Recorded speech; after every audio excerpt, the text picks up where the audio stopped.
Hello and welcome, everyone. President Willie LeBreton, Provost Michael Thurston, honored guests, members of the faculty, members of the graduating classes, families, and friends, I have the privilege of calling to order these commencement exercises which mark the completion of the 106th year of the Smith College School for Social Work.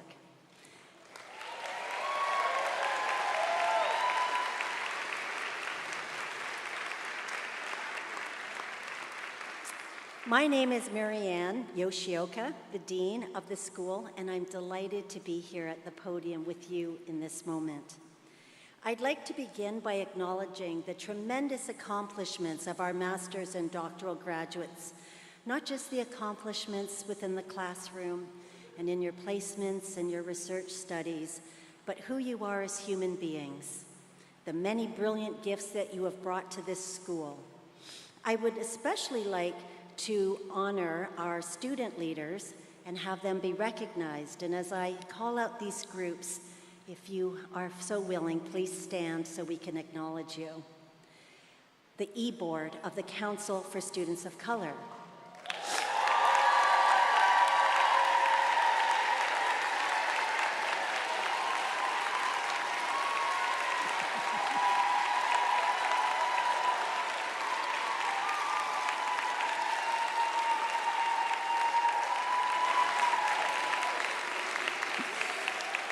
We have a number of groups to go, so just so you know.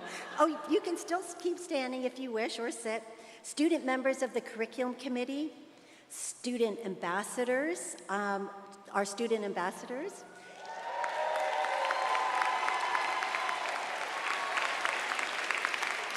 Head residents in the summer housing.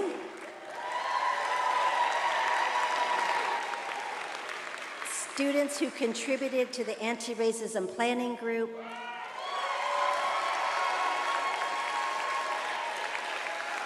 the Strategic Visioning Group, and the Evaluation Work Group. Thank you all for your contributions that make this community strong. Of course, none of us make this journey alone, and we are surrounded by family, those we're born into and those that we choose. We're surrounded by parents and partners, children, friends and relatives, co-worker, and for many of us, our ancestors bring us lessons from which we draw every day.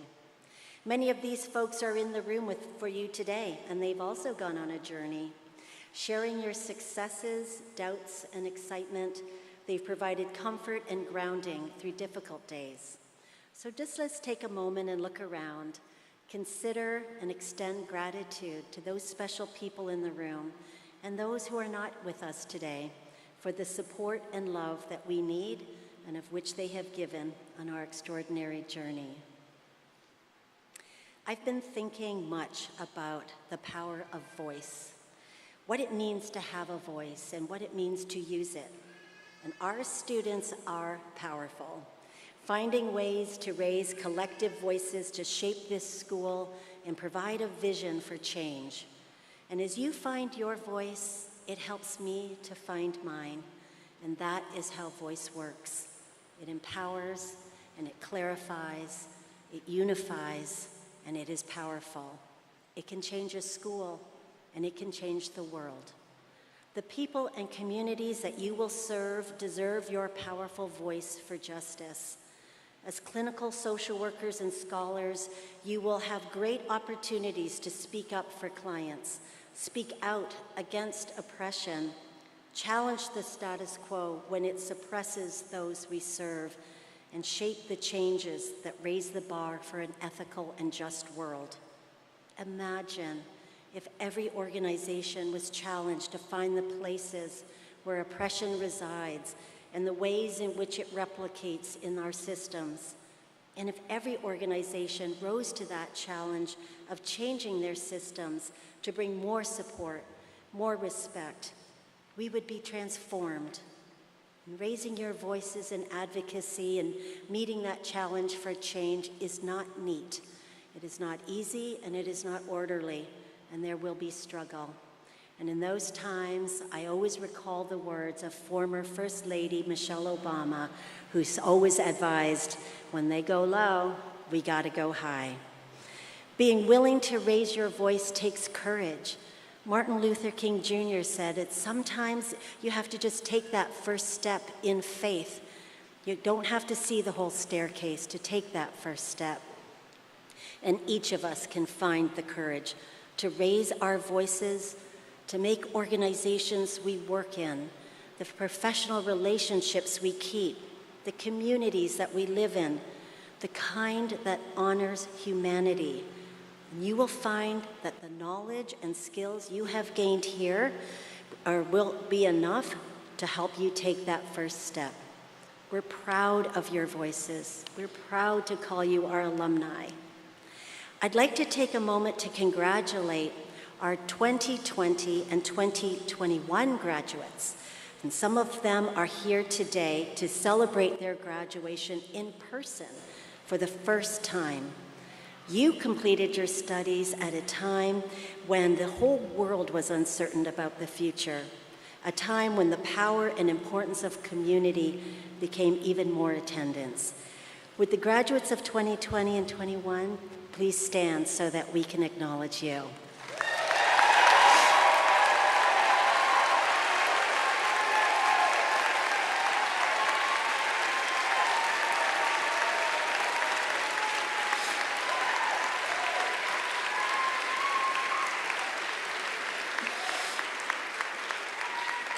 To you, as well as to all of our 2023 graduates, I ask that you remember that all social work is done in relationship.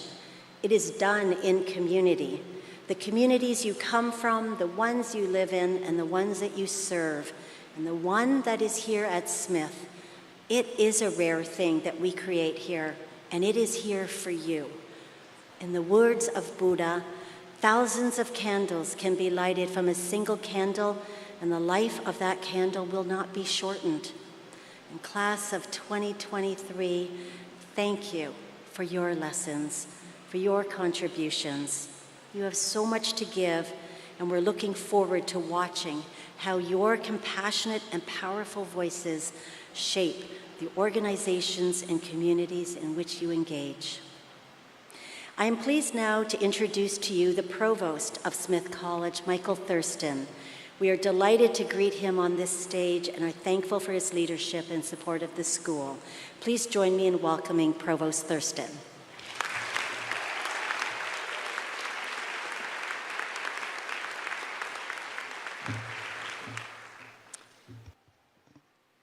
Good afternoon, graduates, families, and friends. And congratulations to the Smith College School for Social Work class of 2023. This is where you clap.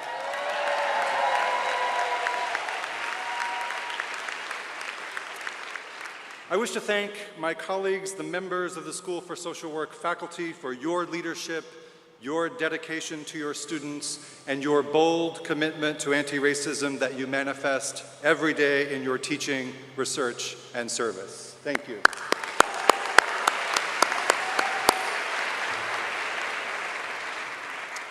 And I am simply thrilled to welcome along with you this year's commencement speaker, our president, Sarah Willie LeBreton.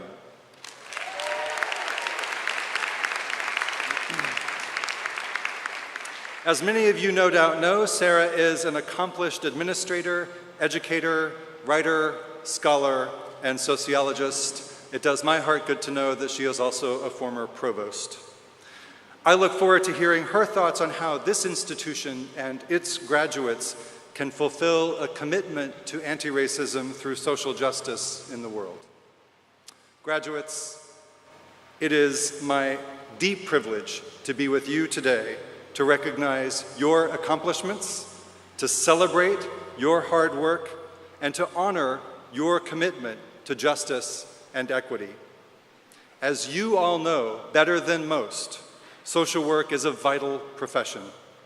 Your work lifts up the most vulnerable among us. Your work supports individuals through prevention and intervention. Your work champions equity in our systems in our institutions, in our governments, and in our communities. More than 100 years ago, Smith College School for Social Work found its origins in the wake of conflict, out of the need to heal the psychic and societal wounds of the Great War. Today, we are, alas, no less in need of healing. We seek to heal the mental health disparities of marginalized communities and to address the current and intensifying crisis in mental health care access. We seek to heal the traumas of displacement and statelessness around the world, including the impact of harmful immigration policies in this country. We seek to heal divided families. We seek to heal communities from unprecedented levels of gun violence on our streets and in our schools. And we continue to seek to heal the psychic wounds of war. Graduates, as you set forth to practice your profession, you carry the legacy of those who have come before you, like J.D. Fuller, who hosts a podcast called Change the Narrative, a podcast focused on issues related to racism, social injustice, and mental health. J.D. explores intersectionality as it relates to the identities we possess, and she facilitates safe spaces to explore the systems that have oppressed our learning. Or Joanne Monplaisir, a full-spectrum doula who supports individuals, couples, and families during the whole range of pregnancy, including birth, pregnancy loss, pregnancy termination, surrogacy, adoption, the postpartum period.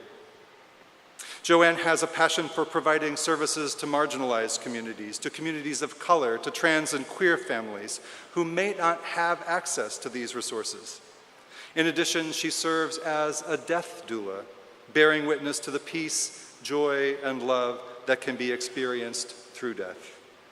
Or Luke Midnight Woodward, an executive director of Palante Transformative Justice right down the road in Holyoke. Palante builds youth power to heal and transform interpersonal harm and systemic injustices. Through this organization, the organization builds a culture of restorative justice and peer support. Or Maki Camacho, class of 2016, who works with the Metropolitan Peace Initiatives in Chicago, engaging youth and adults who are involved in street gangs, or who have lost children from gang violence, youth and families who are transitioning from incarceration.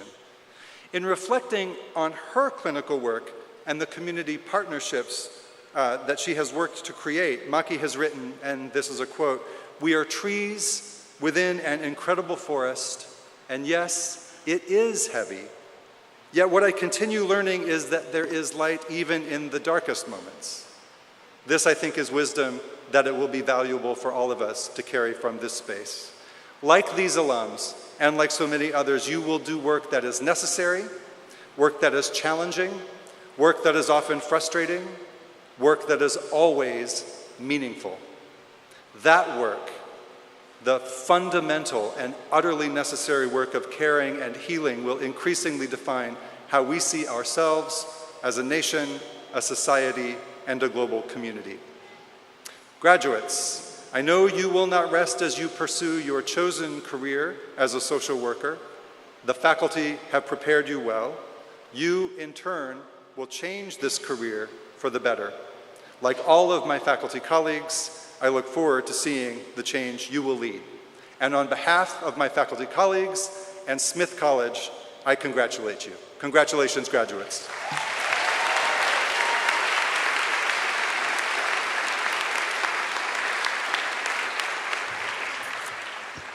Now, every year, the graduating classes select one of their members to offer remarks on their behalf. And I would like to welcome to the podium our MSW class speaker, Safia Albeiti.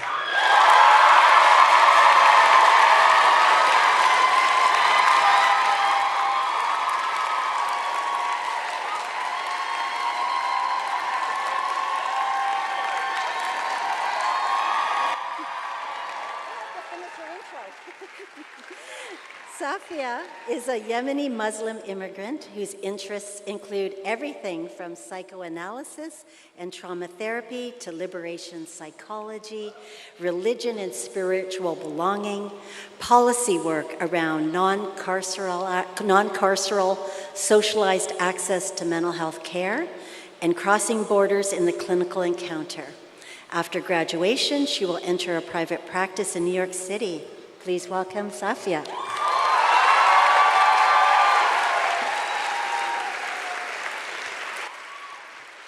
Thank you. Can everyone hear me? Hello, graduating class of 2023, beloved faculty and Smith community, and welcome families of origin and chosen family. As the last Smith social work class to have started fully virtual while still in the throes of this pandemic, we all first met each other as disembodied meat bags on Zoom squares. I hope you caught that. Learning just how much you can dissociate through a summer of 10 classes. How did we do it? No one knows. We still don't know. But the pandemic is very much still here. It is not over. And I want to recognize those in our community who are not here with us today because they have COVID. And they're graduating, and we're very proud of them.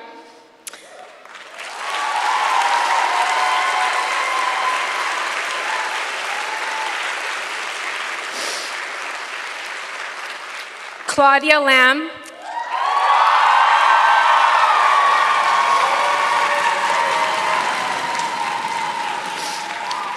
Rita Fang.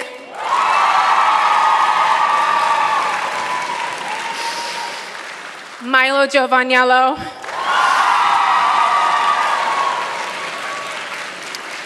We love you, we miss you, we're so proud of you.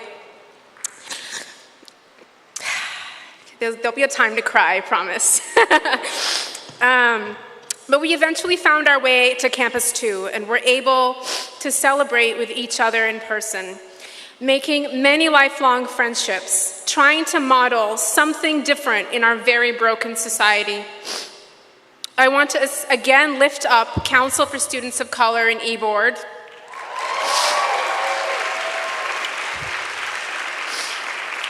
The cohorts before us that allowed us to have an unbroken, continuous connection, to carry forward institutional memory, to hold the Smith community accountable to its core principles, and to continue to pay it forward. Shout out to the force that is China.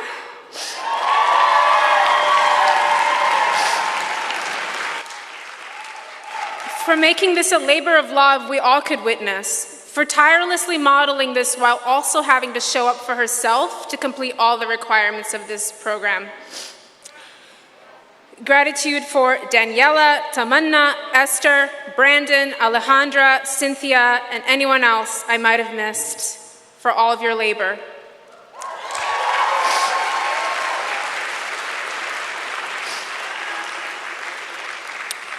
And for everything that knit together this community, the s'mores, the reading groups, the peer-to-peer reparations, the organizing, the karaoke, the swims, the prom. Many of us have moved through so many personal struggles just to get here, and we've tried to handle that with fierceness. Earlier this summer, I was having dinner with an alum of this program from the 90s, and she was telling me how it wasn't too long ago that Smith's practicum policy was that students would often get sent to a random state or city they didn't ask for their clinical placement. And you would have no choice but to go because you signed a contract. So if you were told you were going to Ohio, you had no choice. You were going to Ohio, my friend. She mentioned an Appalachian classmate who wanted to continue to work with her community, but was sent to Georgia instead. And by the time she got used to it and decided she'd like to stay in Georgia for her second year, she was then sent to Chicago after that. This was a common story for a number of graduating classes years ago, not too long ago. And I asked her, "Are you sure Smith wasn't enlisting you in the National Guard?" A lot has changed since these days, which echo a social work history that is closer to missionary work. Through student advocacy, Smith's placement now lets us stay in the community of our preference, the communities we come from. And owing to the associations with slavery and colonialism, we've now gotten the language of field placement change to practicum placement. This shows the effort and the power of staying true to the horizon of decolonizing our work. And none of our labor goes to waste. All of it matters.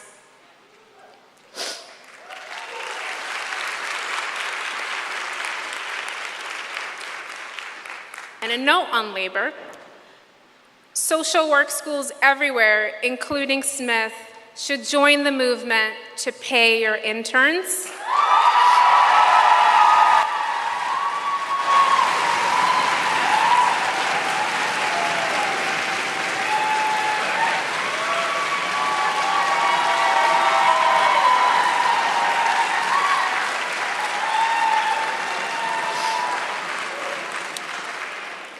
If we believe as a society that care work is honorable and valuable, we need to find the money to compensate it.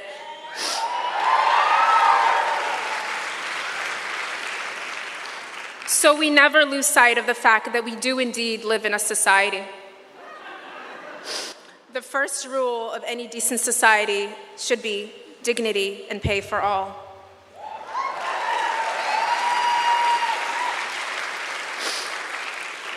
And so many of us leaned into the support of Black women faculty in this program, in small and big ways.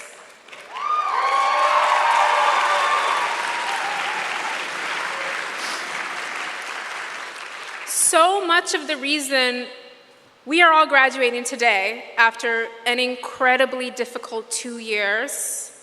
Where are the vent cells in the house? Molly wanted me to tell you that we worked really hard for this, and I'm sure every single family here knows that. But so much of this was because of the love and labor that is not always compensated of Black women faculty who have helped us raise our expectations, lean into what feels most right and authentic, work through our ambivalence about the history of social work, and reimagine and transform what's possible.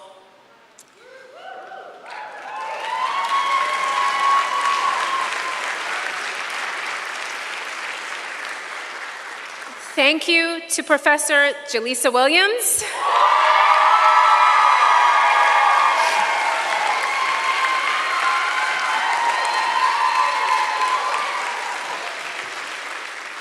Dr. Brandon McKinley.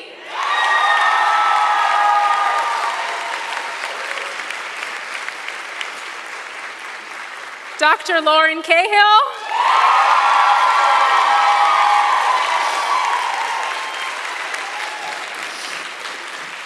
Kim Monson.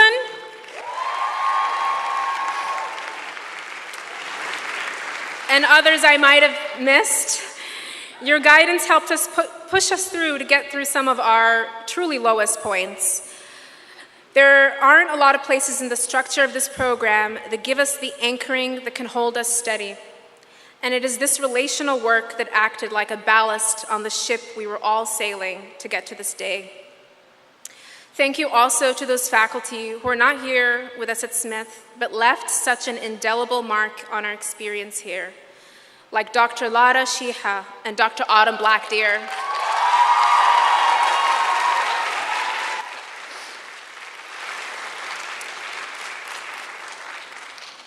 When I think of all these people, I think of the movements and struggles of love that they mentioned have guided them. A commitment to Black lives and futures, to land back and Indigenous liberation, to a free Palestine,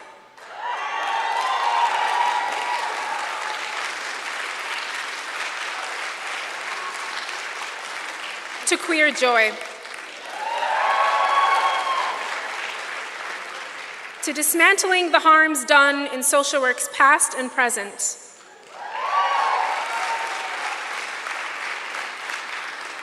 to not confusing the tools that were designed for insurance companies and white supremacy, hello DSM,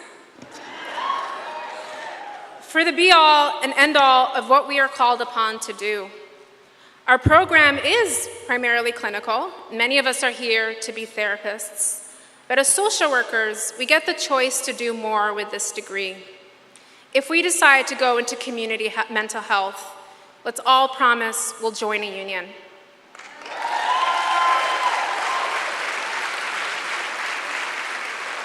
And change it for the better. Be the social worker who shows up for their clients better so others know another way is possible. If we go into private practice, let's be the generation that commits to mental health parity and sliding scale access until all have access.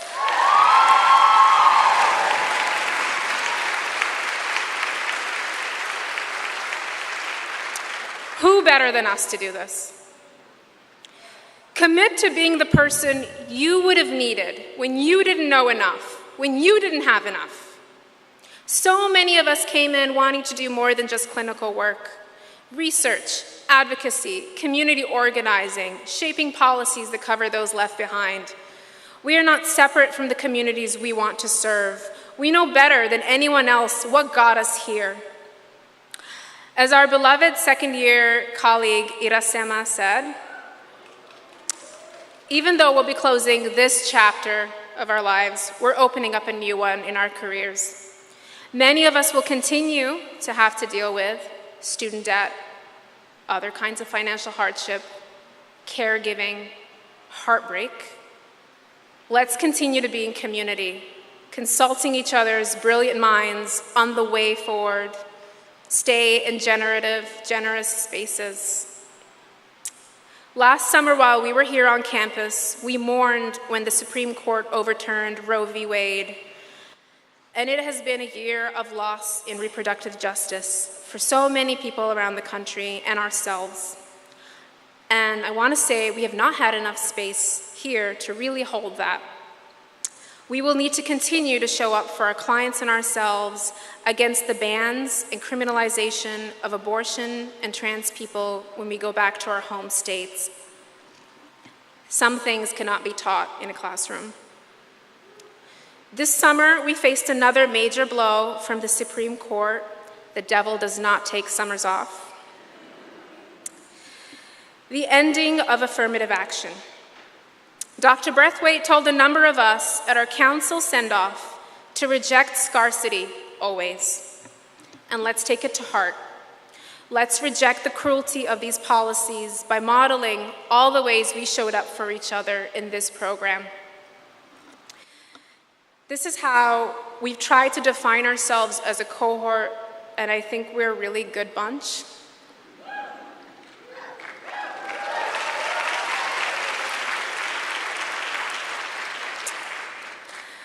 And I want to end on one note of hope. I want to think back to a time this summer when I bawled my eyes out with the news that the Indian Child Welfare Act was kept in place by the Supreme Court this summer. It was an unexpected victory for Native families everywhere who understood that the lawsuit to overturn their kinship rights was a threat of more continued genocide. It was a threat to take away Native children from their kin and their tribes and their lands, and would have spelled an end to Indigenous sovereignty on Turtle Island. ICWA remains the gold standard for child welfare in this country, as only one attempt to right the wrongs of settler colonialism. The social work field has a lot to learn, not just from this as a legal victory, but from the psycho-spiritual foundations that won this struggle by Indigenous nations. We have a lot of listening to do, and I hope we all find ways of learning from it when we work with families and communities who are turning to us for healing and not further disenfranchisement. Let's use all the history, critical skills, discomfort, and tools we learned at Smith and the hours and hours of labor, love, heartbreak, and community to carry us forward. Be generous, be goofy, be wise. Congratulations, graduating class of 2023, we made it.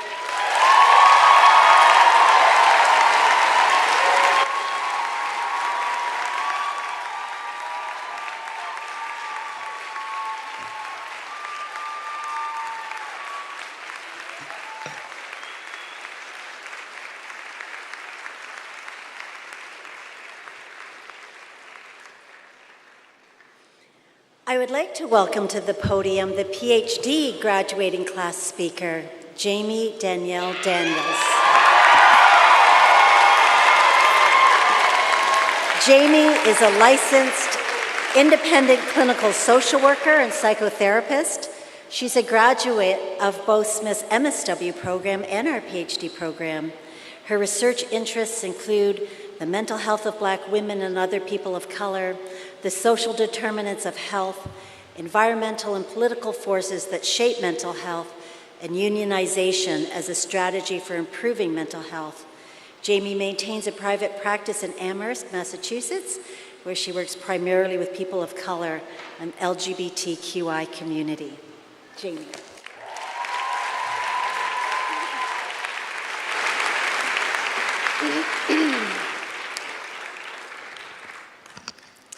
Esteemed faculty, fellow graduates, and honored guests, it's my pleasure to be here. I'm honored to have been chosen to speak on behalf of the graduating doctoral class of 2023. Becoming a doctor of social work is an arduous and emotional journey that requires steadfast determination and sacrifice, both on the part of oneself and also our loved ones.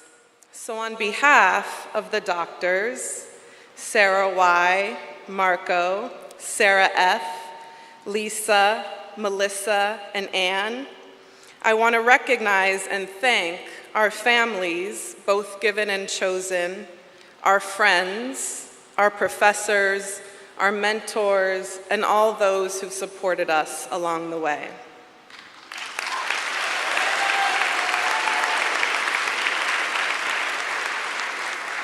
For me, personally, this has been a lifelong journey which would not have been possible without the love and care that I've received. I would be remiss if I did not acknowledge the stellar work of my committee members, my chair, Dr. Marianne Yoshioka, Dr. Eve Weinbaum, and Dr. Lauren Cahill. Also the support and wisdom of the PhD program director, Dr. Orr Nakash. I must also acknowledge the loving contribution of my family and friends who are here today, especially my parents, my siblings, my partner, Dean Robinson, my stepdaughter, Simone, and especially my 3 children, Yusef, Zaid, and Talia.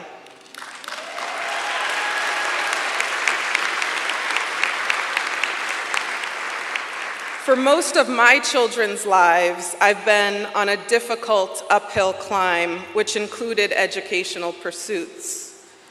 First, a GED.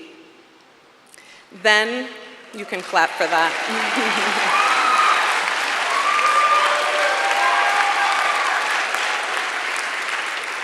Then undergraduate and advanced degrees. This has not always been easy for my children, and I'm eternally grateful for their patience, their forgiveness, and their trust in me to see us through. I love you all more than words can capture. You've been my driving force, and this day also belongs to you.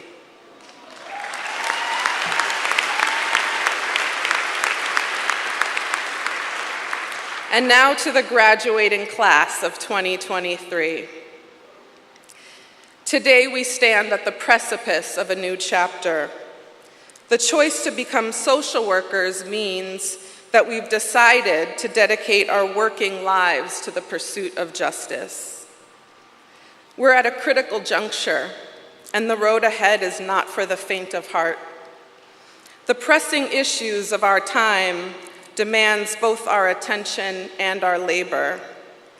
I believe that this moment asks that we contend with the history of our profession, that we reimagine what is possible, and that we chart a new path forward. Prior to World War II, social workers, reformers, and labor rights activists were relatively indistinguishable, and they worked together to address the issues that plagued our nation. This meant a commitment to redistributive public policies that resulted in the more equitable spread of resources. During the McCarthy era of the 1950s, social workers became focused on constructing a professional identity.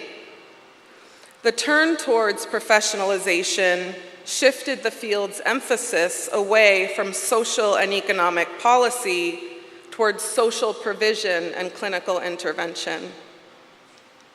Now, as a clinician, I've witnessed the powerful impact of individual interventions and service provisions, yet what I've also realized is that these efforts can only go so far. That is because our individual and collective well-being reflects social forces. Economic inequality, one of the most pervasive challenges of our time, fuels anxiety and feelings of insecurity. It leads to the scapegoating of immigrants, of people of color, of LGBTQIA populations, and to tolerance towards trends of fascism. Racism, especially anti-Black and Indigenous, is woven into the fabric of our society. All of these trends give support to those who want to weaken our democracy and challenge civil and reproductive rights. Economic inequality starves our public institutions of the revenue needed to address pressing social problems like climate change. Indeed, climate change presents as an existential threat to humanity, disproportionately affecting vulnerable populations and exacerbating inequalities. We can no longer afford to avoid confronting these challenges head-on, and Band-Aid solutions will no longer suffice. Fellow social workers, it is time for us to reconsider what we do individually and collectively as a profession, and to abandon all practices that make us complicit in the status quo. We must reconcile with our positionality and our seductive and pervasive relationship with capitalism. We can no longer serve a neoliberal agenda and the prerogative of the ruling class.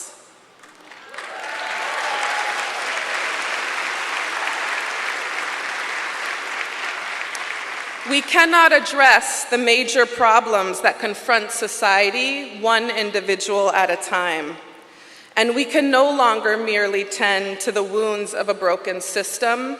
We must strive to heal the system itself.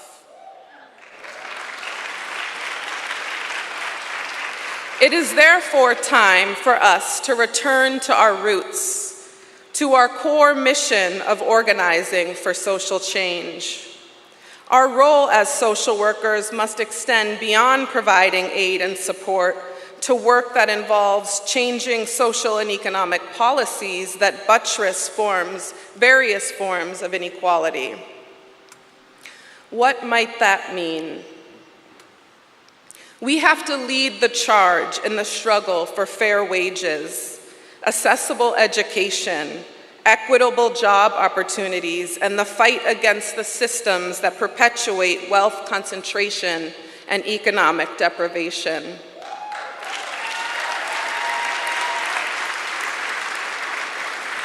To be more concrete, we should work to advance policies that establish healthcare as a human right,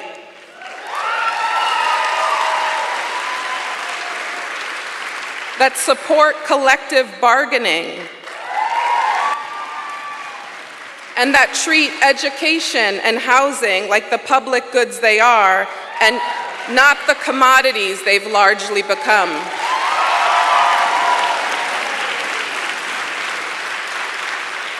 How do we do that? We have to organize ourselves, and we have to build the collective power needed to effectuate policy-level change. That requires a clear-eyed focus on the fundamental causes of inequalities and contemporary neoliberalism. And we must use our skills and resources as a profession to challenge the status quo. This is our ethical responsibility. Lasting change demands bold and systemic solutions. We must confront the structural forces that contribute to disparities. As we move into our careers, we must commit ourselves to political organizing and social activism. We must be fierce advocates for racial justice and equality.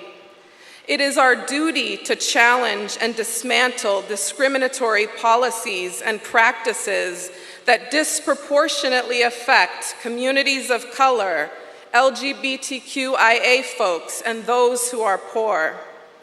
We must amplify the voices of those who have been silenced and demand an end to the systems that perpetuate inequities.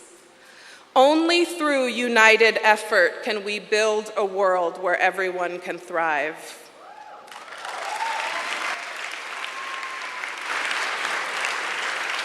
If we are to safeguard our planet and its people, we must advocate for sustainable practices, push for clean energy solutions, and ensure that environmental policies consider social justice implications. We have the power to make a difference, to shape policies that will uplift and empower generations to come. My belief in our ability to change the world runs deep, and it is rooted in my lived experiences. I am the granddaughter of sharecroppers from the South. I am the daughter of a single mother. At 17, I had dropped out of high school and given birth to my first son. I have felt the weight of marginalization, and yet here I am.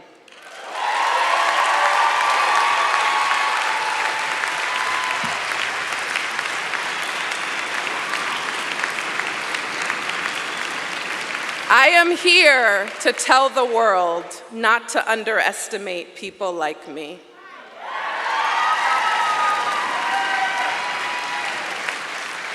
I am here to tell the world not to sleep on Black women because we are a rising tide.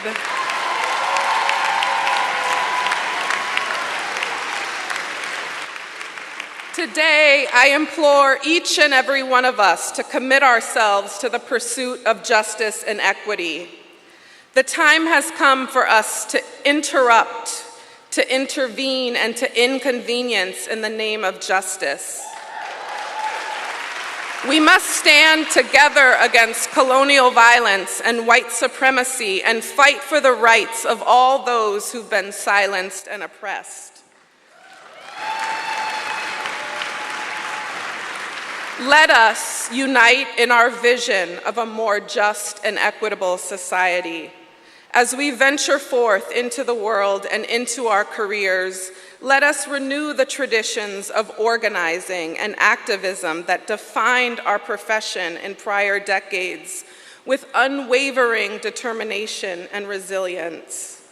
Let us embrace our roots as agents of change, and together, let us be the advocates, the organizers, and the leaders who will create the world that reflects our social work ideals and values. Class of 2023, join me in this ambitious campaign. Let our contribution be powerful and undeniable. Congratulations to all of us. Our journey has just begun.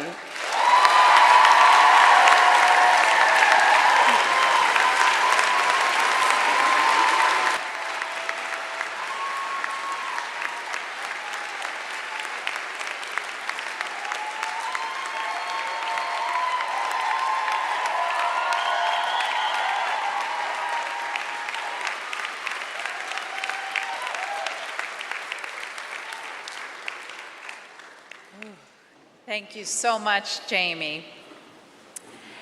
Each year, the NASW asks us to identify an MSW student to receive the NASW Student of the Year Award. Last month, the Dean's Office invited faculty and advisors to nominate a candidate who has demonstrated exceptional professional commitment and dedication to social work values through student leadership, field practice, and outstanding academic work. 6 exceptional students were nominated. An academic panel was convened to evaluate these nominations and forwarded 1 name to the NASW for recognition. Please stand when I read your name. The 6 nominees in alphabetical order are China Teresa May Aming,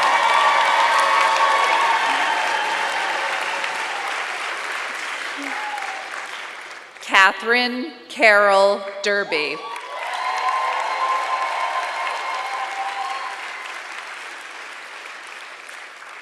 Valeria Dikovitskaya,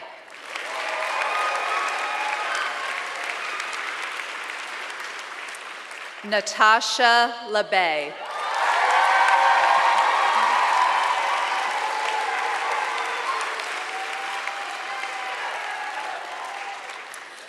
Roberta Ryan,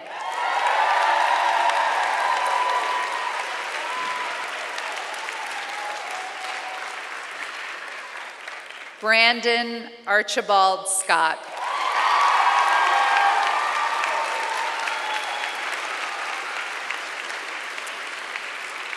can we please applaud to recognize all of the nominees who are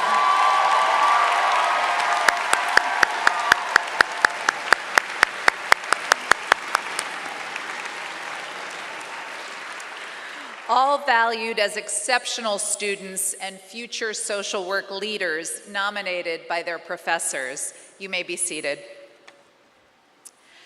So this year's NASW Student of the Year Award goes to China Teresa May Aming,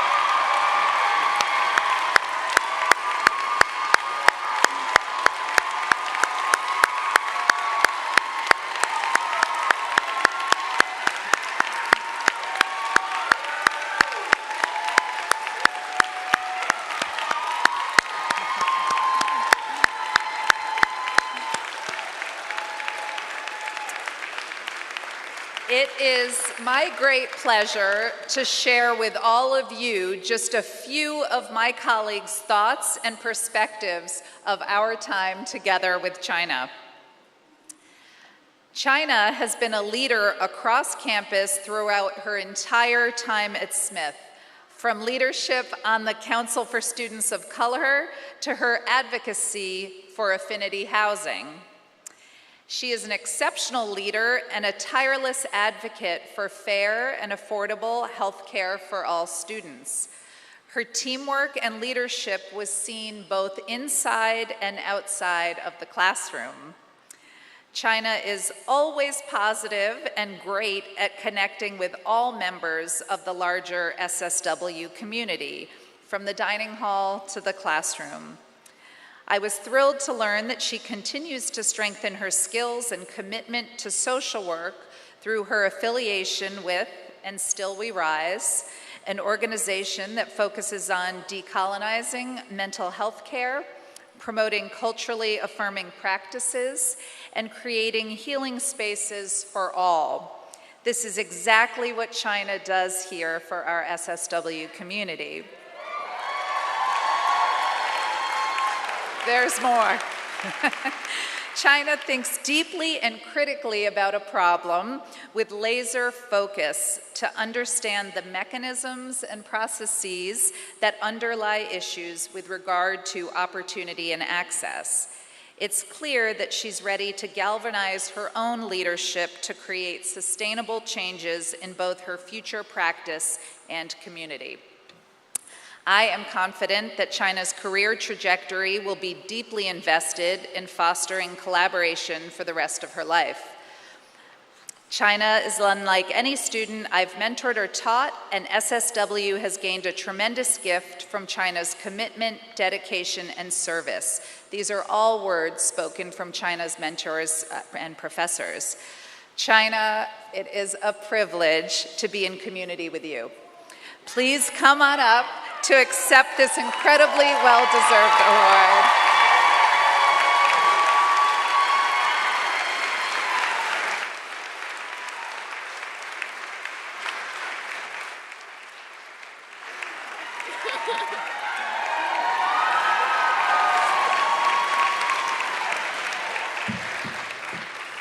Ooh, wow. As you know, I don't cry, so I'm going to hold it all in. Yeah, wow, it's an honor to receive this award and to be able to share the moment with all of you. Some of you may know me, see me in the dining hall, in Sealy, everywhere else. Have heard about me, while for others, this is the first time that we're meeting. In Smith fashion, I would like to introduce myself. I am China. I use she, her pronouns. I am one of 31 BIPOC students and one of 9 Black students in our cohort. As I wrote this speech, I was brought back to the affirmation rest deck and a card that I continuously found and pulled all summer. And it read, "I do nothing alone, my whole life is a collaboration." As I read this affirmation card, I was called to ask myself, what does it mean to navigate life by myself? And the answer is, you can. Much of my work over the past 3 years centered around what I felt I owed my community and the gifts that I deeply desired to give without weight or hesitation. This included raising over $20,000 for Black and Indigenous students through the Peer-to-Peer Reparations Fund,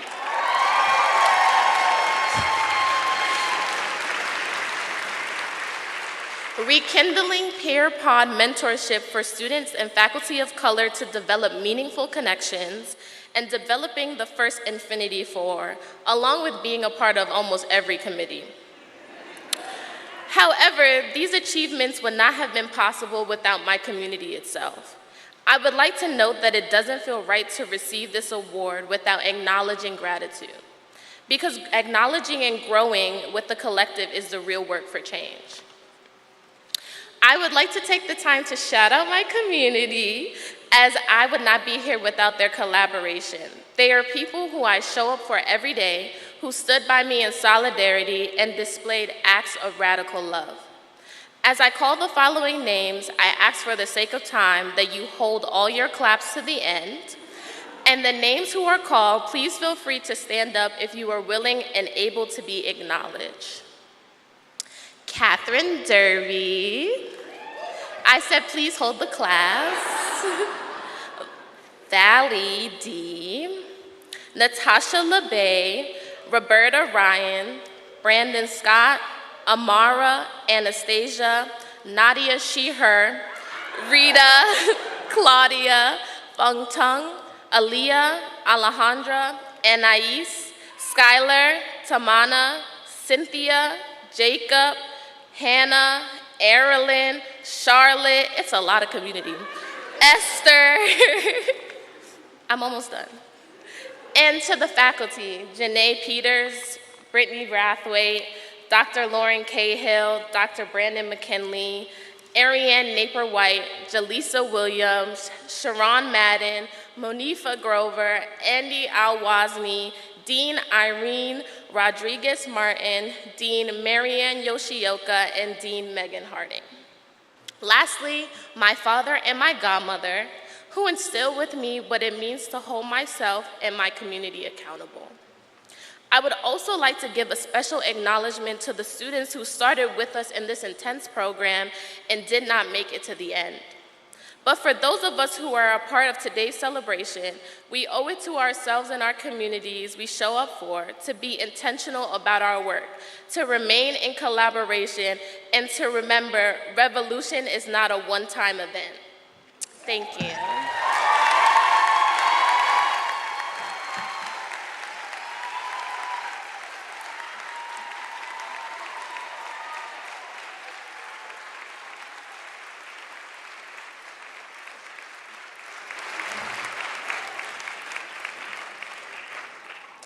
And now it is my pleasure to introduce this year's commencement presenter, our new president of Smith College, Sarah Willie LeBreton. President Willie LeBreton is an accomplished and dedicated scholar, educator, leader, and a lifelong student of the circumstances under which people include and exclude each other, sustain the values and practices that give their lives meaning, and pursue justice. She calls herself an applied sociologist and has worked with a broad range of groups and organizations to understand social dynamics and develop strategies to move towards organizational self-awareness, transformation, compassion, and inclusivity. I am so thrilled to have her here today and for the chance that I have to work alongside her in the coming years. Please join me in welcoming President Willie LeBreton.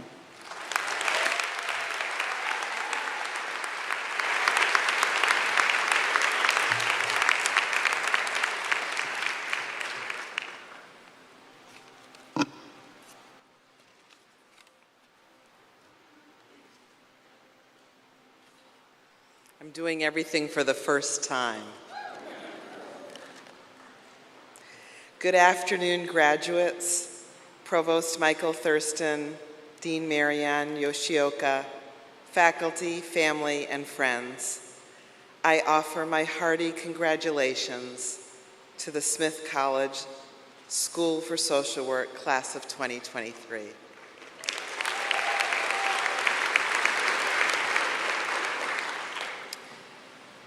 This moment is a beginning, a commencement for both of us.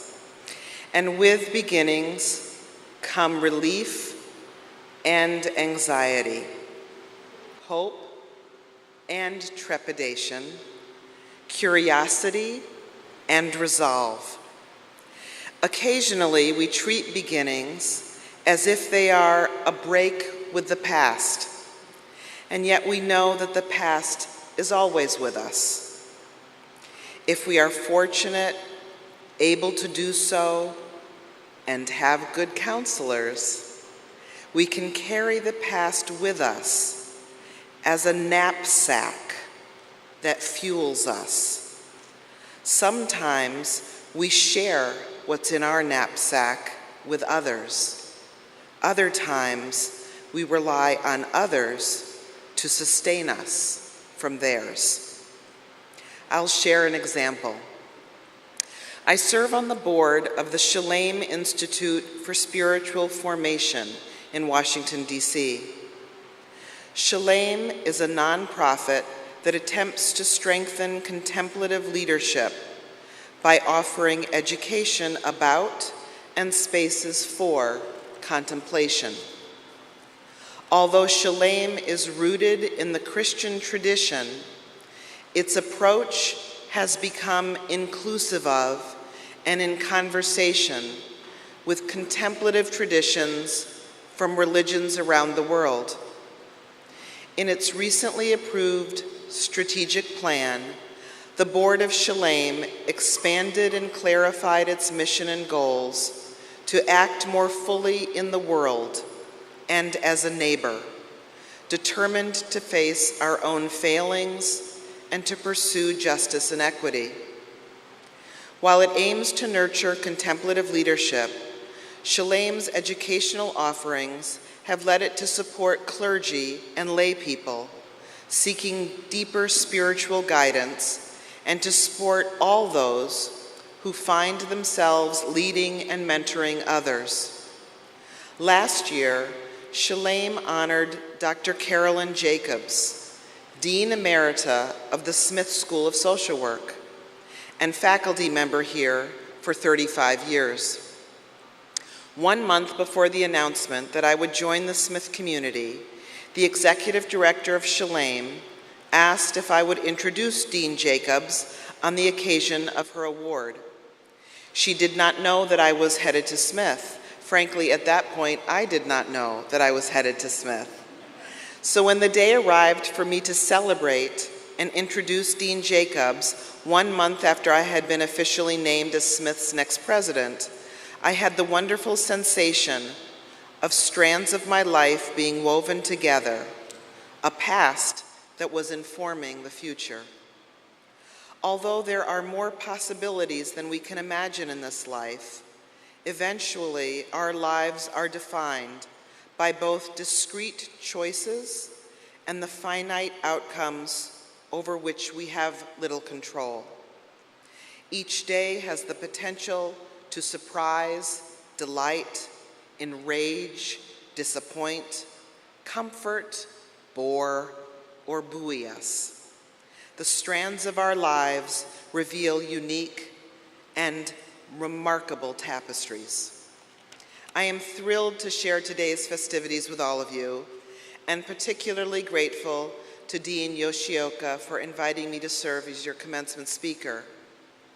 It is crucial for you, in particular, to soak up these moments because you have chosen an area of study and practice that requires clear thinking without either hubris or lack of confidence. It requires a well-working internal compass.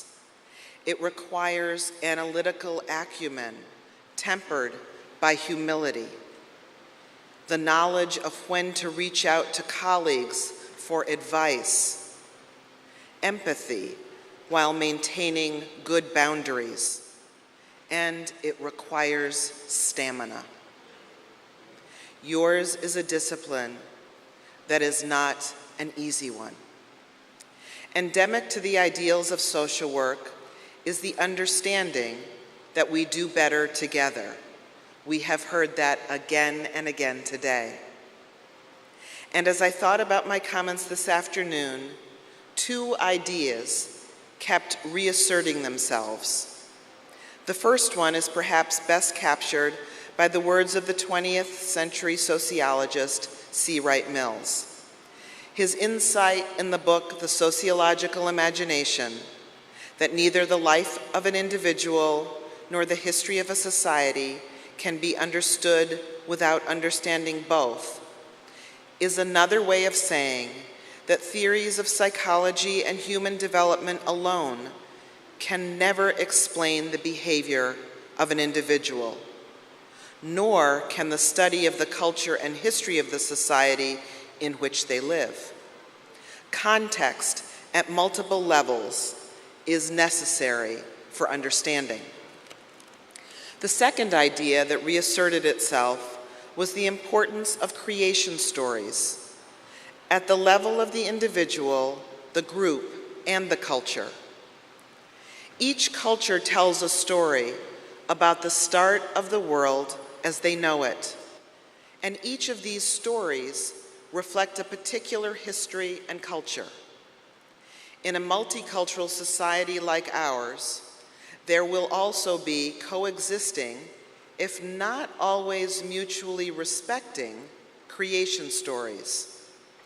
I have always been fascinated by the stories people tell that situate themselves among their own and describe their relations and obligations to family, neighbors, and strangers. Religious scholars Joan O'Brien and Wilfred Major summarize the approaches of creation scholars in their book, In the Beginning. Scholars today, they write, tend to use one of 4 basic approaches. Fundamentalists tend to believe that creation myths are historical accounts. Moral fictionists, that creation myths provide useful lessons. Structuralists, that the universal patterns of thought, are what are most important, and symbolists believe that myths contain truth that is symbolic, unquote. I would argue that social workers encounter the creation stories that individuals tell and then attempt to make sense of those stories with regard to their actual history, their symbolic import, and the lessons they offer. Indeed, in addition to listening and offering strategies and advice, you engage in the art and act of interpretation and translation with clients themselves and between clients and others. And once you have heard many stories or seen many human responses, particularly from individuals who share group experiences and identities, you will become adept at understanding the group as its own diverse body. As a practice and a profession that takes into account the understanding of behavior and the development of people, as well as the social, economic, and cultural institutions that surround them, social work, as you all know, benefits enormously from the diverse perspectives of other social workers and the multiple cultures of the people you engage. That is just one of the many reasons why I am so pleased to hear about the work of Dean Yoshioka and the school, faculty, staff, and students included, to evolve its mission and purpose with your core 5 principles and with a talented and diverse faculty and student body to better reflect the world in which we live. I am grateful to each of you who have seen and appreciated that a social work profession that draws from people with a range of identities and experiences has concrete, positive implications for the excellence of social work research and practice. Indeed, as the Quaker educator Parker Palmer has written, knowing is a profoundly communal act. Palmer has also observed that our culture and institutions tend to take shape around dominant metaphors of reality and then hold that shape long after our metaphors have changed. Metaphor is one of our most powerful tools for explaining our lives to each other, for suggesting interventions or new ideas that might alter our course. As you begin with masters and doctorates in social work, remember the tool of metaphor. Lean into the ubiquity and humanity of each creation story. Use each other as sounding boards in your analyses and diagnoses. Remain curious, confident, and humble as you strive to study and serve both the lives of individuals and the social context in which they find themselves. Our paths are rarely even, rarely straight. The challenges are real, and we are better together. All of us gathered here today are truly grateful for your study, your application, your self-reflection, and your work. To a handful of the clients you engage, you may be perceived as obstacles. I'm just letting you know now, if you haven't experienced it yet. But to far more, you will be perceived as miracle workers. You will have opportunities again and again to champion those in need. I consider you all humanitarians of the first order. Your insights about and advocacy on behalf of those whose voices may need amplification or whose ideas may need to be taken more seriously than they currently are in our society are terribly needed. Reach back and out when you need help. Rely on each other for approaches and insights. Stand up for yourselves as a profession. Observe your own spiritual and physical practices that allow you to recenter and rejuvenate. And most of all, thank you, thank you, thank you. Congratulations, friends. Well done.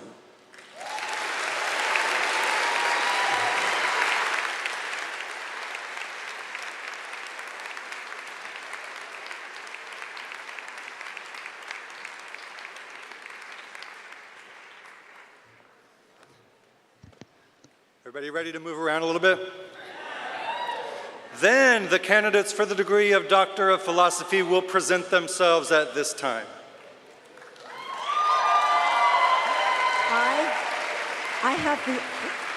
I have the honor to present these candidates for the degree of Doctor of Philosophy and to certify on behalf of the faculty of the doctoral program in social work that they have filled the requirements set for that degree. By virtue of the authority of the Commonwealth of Massachusetts vested in the Board of Trustees of Smith College and by them delegated to me, I confer upon you the degree of Doctor of Philosophy and admit you to all the rights and privileges pertaining thereto.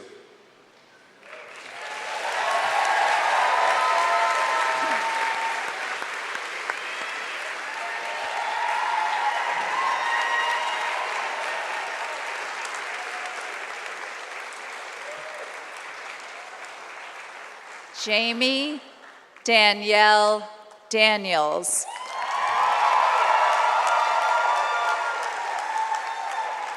Black Union Women, the impact of labor organizing and union representation on Black women's mental health and well-being.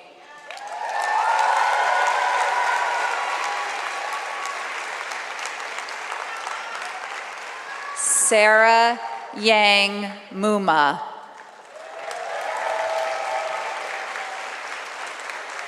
Balancing multiple identities, exploring how multicultural therapists navigate racial dynamics within clinical practice.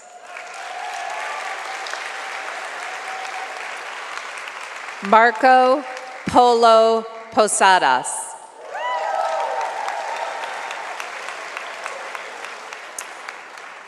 How do psychoanalytic mental health clinicians' reactions, understandings, and formulations shape their work with gender-creative LGBTQ+ clients?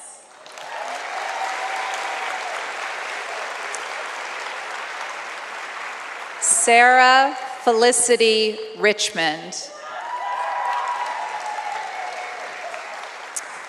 The application of accelerated experiential dynamic psychotherapy in community mental health.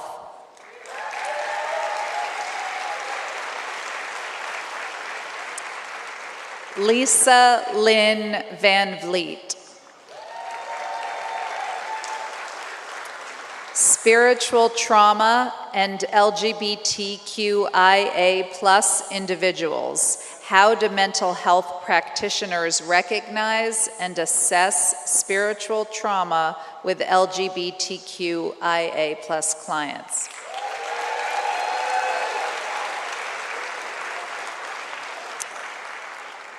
Anne Friedman, 2022.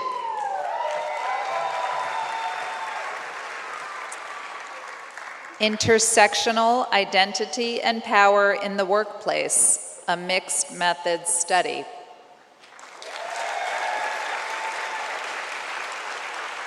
Mary Wise, 2021.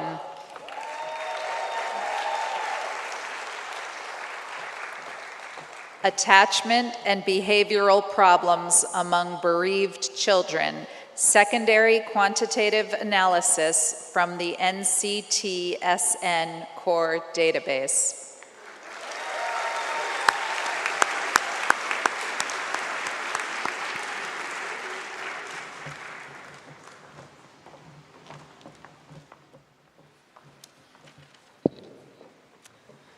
The candidates for the degree of Master of Social Work will present themselves at this time.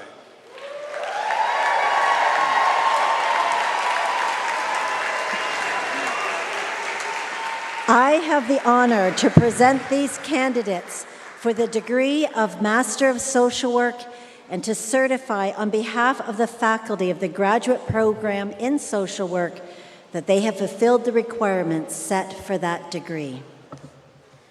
By virtue of the authority of the Commonwealth of Massachusetts vested in the Board of Trustees of Smith College and by them delegated to me, I confer upon you the degree of Master of Social Work and admit you to all the rights and privileges pertaining thereto.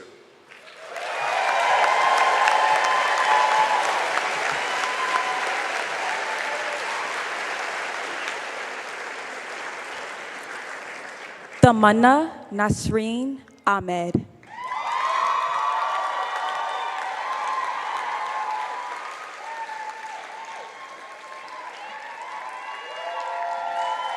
Sophia Al-Baiti.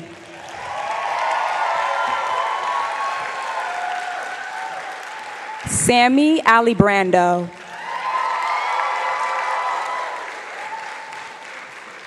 Delara Ali.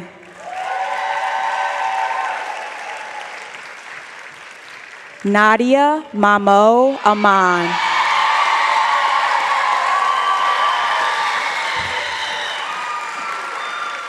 China Teresa May Aming.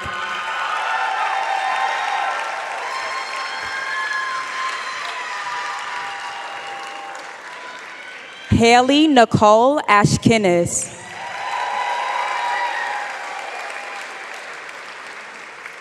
Eliza Mercer Ashley.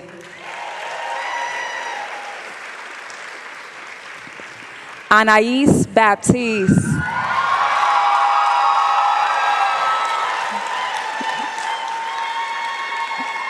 Corey Barber Bockelman. Cynthia Barrett.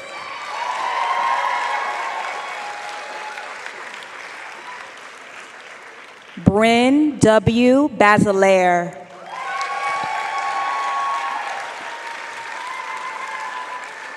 Nicole Marie Francesca Bacchus. Erilyn Beaumont. Callie Ann Beeson.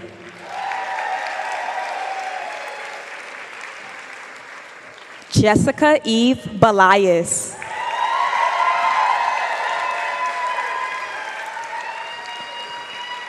Aliyah Michelle Bell, walking for Phoebe Hannon.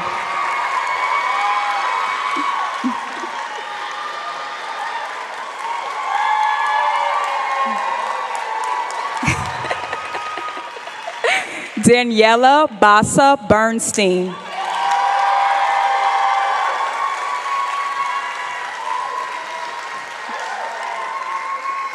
Frances Catherine Barroset.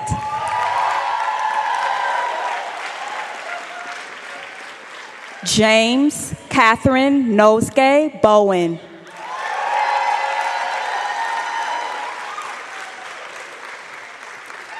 Sophie Bronner.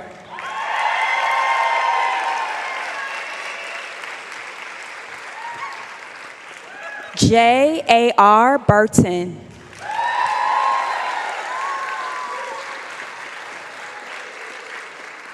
Michael Brennan Carney.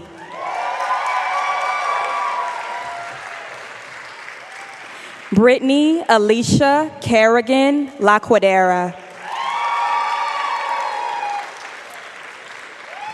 Zoe Cavis.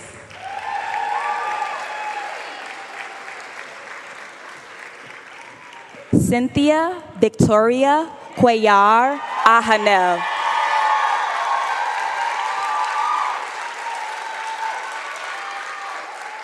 Dylan Cullen.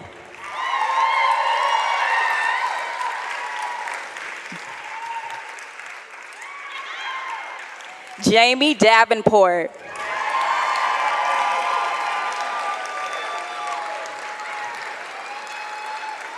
Catherine Carol Derby.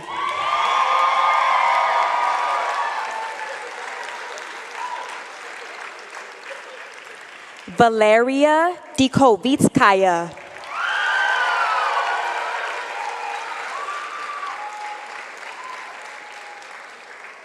Emily Michelle Domingo.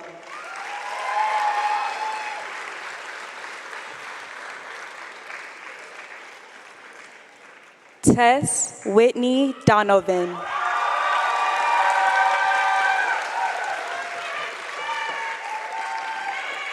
McCambridge Dowd Whipple.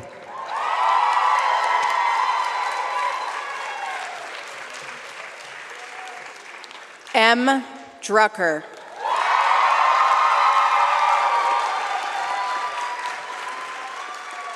Charlotte Follick.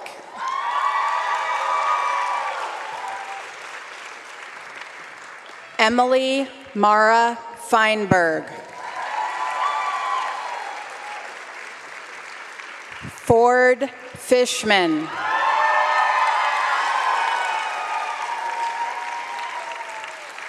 Skylar Simone Fortier.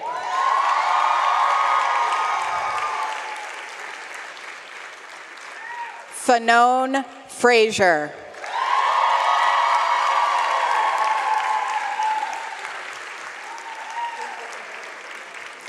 Elizabeth Fries Cabrera.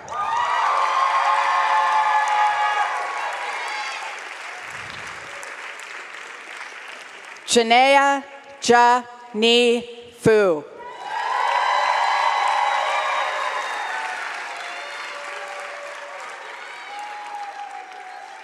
Laura Gillespie.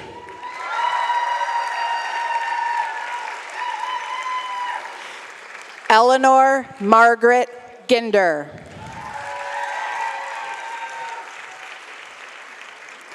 Autumn Ginty Wheeler.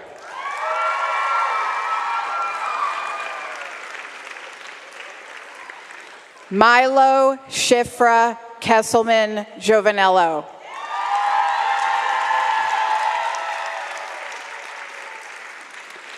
Carmel Gordon.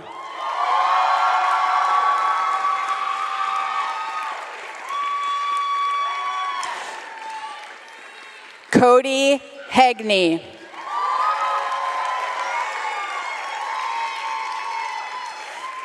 Phoebe Hannon. McKenna Aiden Hendrickson.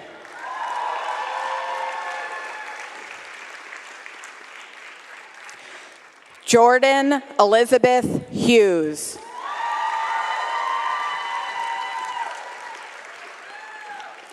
Elizabeth Hitzel.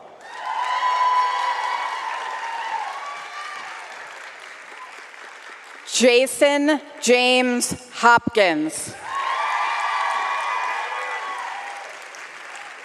Fen Heather Hoppy.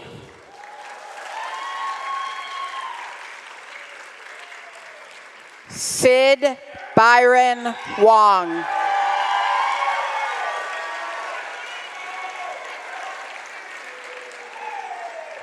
Caitlin Jones.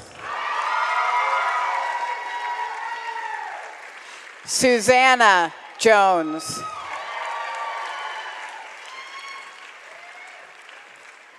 Torin Jones.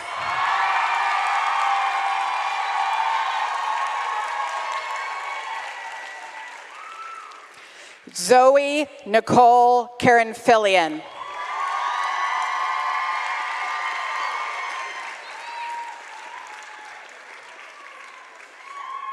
Anna Elizabeth Connect Schwarzer.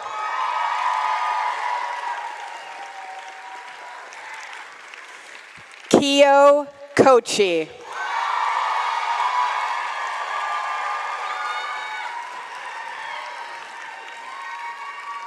Emma Cochin Miller.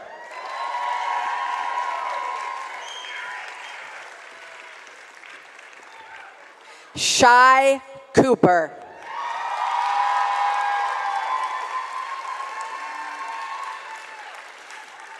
Natasha LeBay.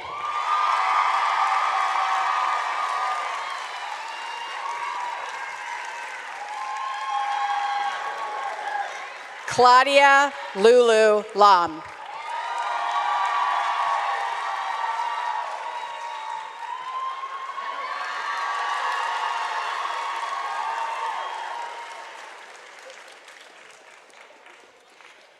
Terry Jean Lambert.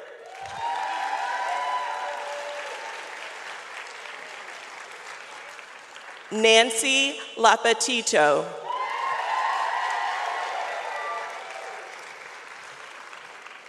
Ellie Maria Loudon.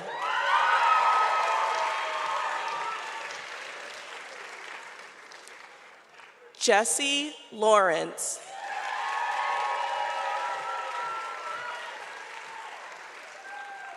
Rebecca Layton.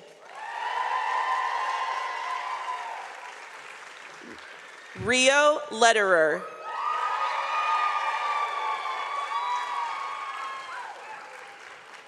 Rachel Christina Lee.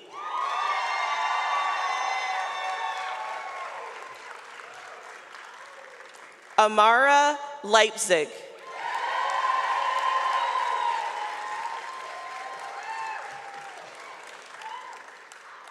Eve Katerina Levin. Selena Kyle Lewis Bartley.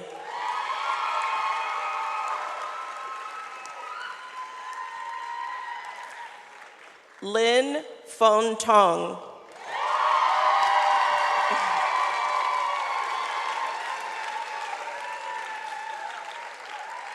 Britton Levitt.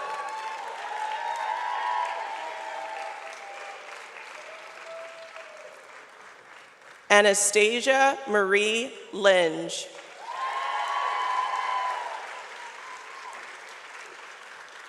Kelly J. McKenzie.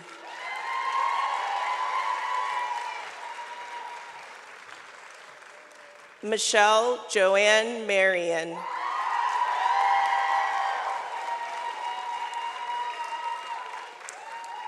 Jessica Emma Marsh.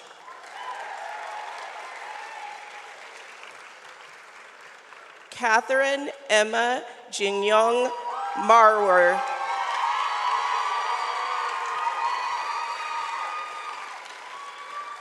Sarah Jean McCracken.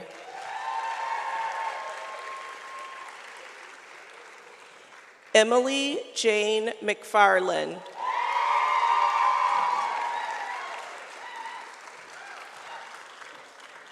Lisa Mitrofanova.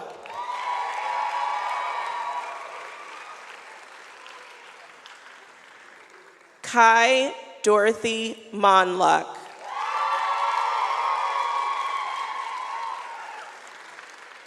Sage Mueller.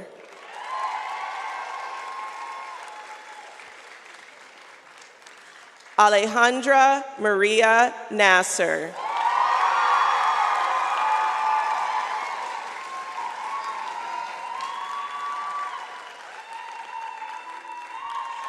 Geeta Faraday Nodashani.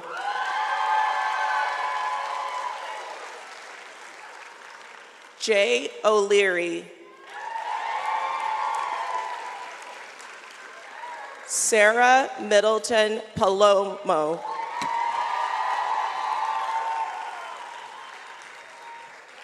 Francis Parrish Waddell.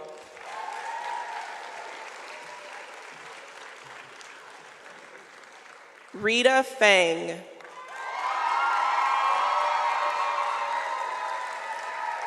Marianne F. Podvin.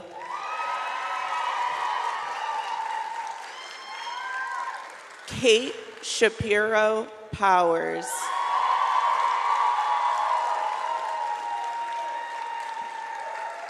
Jacob Prescott.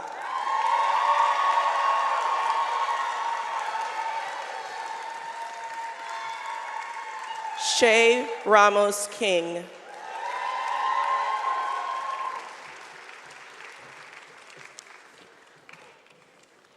Madeline Ranson.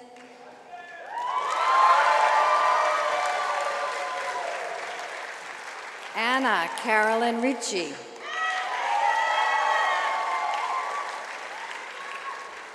Natanya Lee Reed.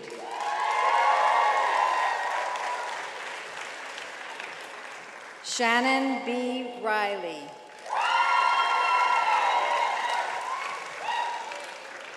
Constance Louise Roberts.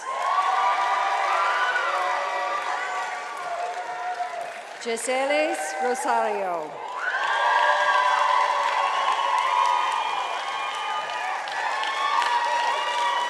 Roberta Ryan.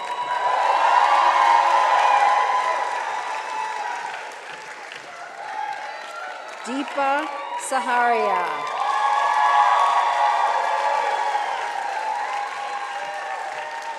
Sarah Shedler.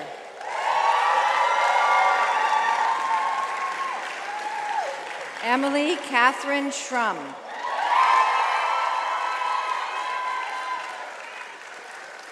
Brandon Archibald Scott.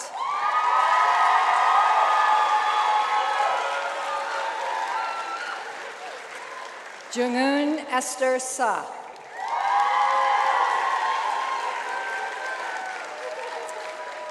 Yuri Shane.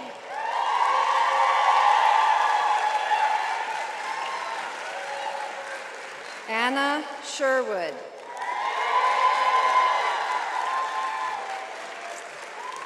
Hannah Sungye Shin.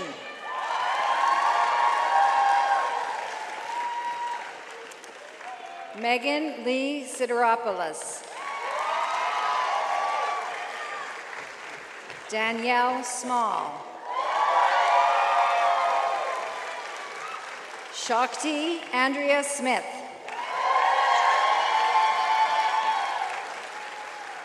Courtney Supple. Nathan Swayze.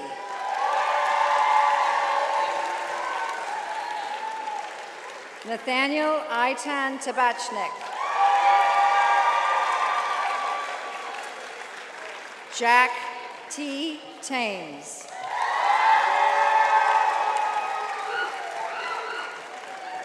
Abigail Tatarian.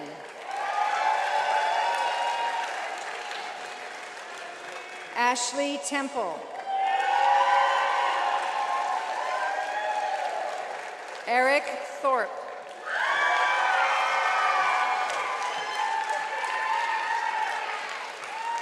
Jack Tillman.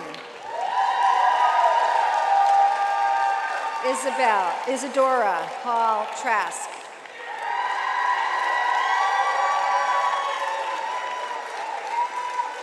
Molly Annette Wenzel.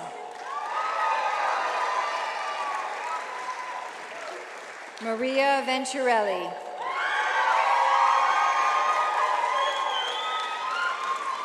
Alex Watson.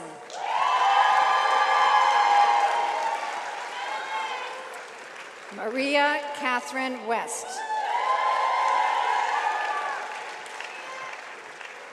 Rona Yee.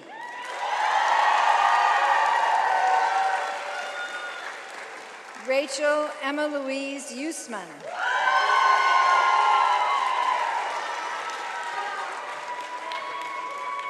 Sasha Nevada Zuckerman.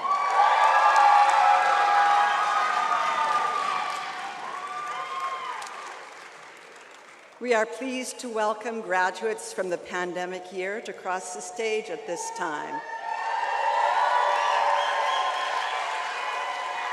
Christina Bleal, Erin Anastasia Carey,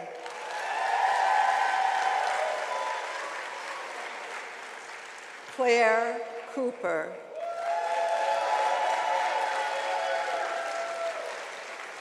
Anna Jurgi Kilty,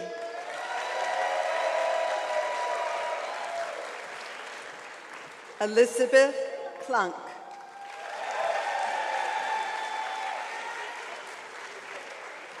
Magdalena Quachi,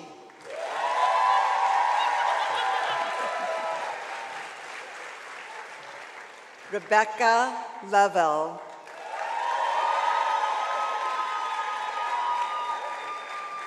J.J. Mull,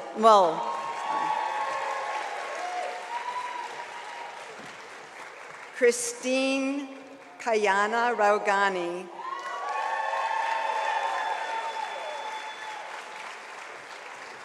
Ivana Paulina Stati,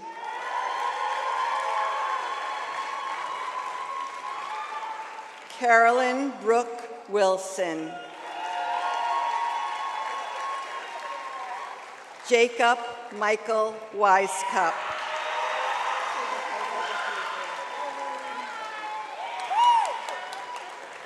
Each year there are a few members of our community unable to celebrate commencement due to family issues or illness.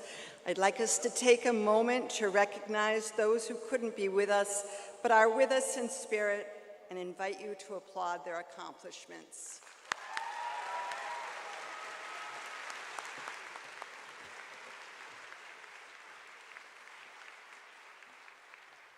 All right. And now, my former doctoral and master's students, you are from this moment on alumni of the Smith College School for Social Work.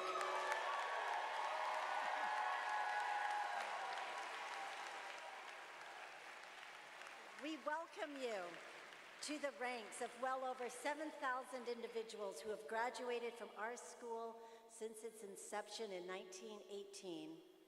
You are an invaluable resource to our profession and our world, and we hope you will join us for the President's reception in the Campus Center that begins right after this. Congratulations to you all.